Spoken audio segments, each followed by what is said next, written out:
নোটিফিকেশনগুলো আমি সবগুলো অফ করে দিচ্ছি। এরপর থেকে তোমরা কোনোদিন আর আমারে দেখতে পাবা না। আমি কোনোদিন কোনো ভিডিও আর আপলোড করবো না যতদিন না আমার বাবা বাড়ি আসবে। এটাই হয়তো আমার লাস্ট ভিডিও।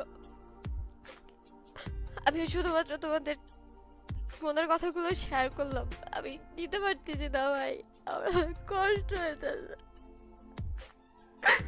আমি আমার মারে প্রচন্ড ভালোবাসি। আমার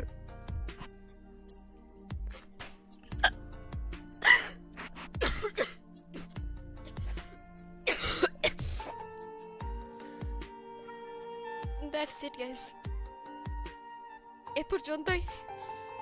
হয়তো অনেকে আমার জন্য অনেক কষ্ট পাইছো, তোমরা আমার ক্ষমা করে দিও, কিন্তু আমার মায়ের থেকে বড় আমার কাছে কিছু নাই ভাই।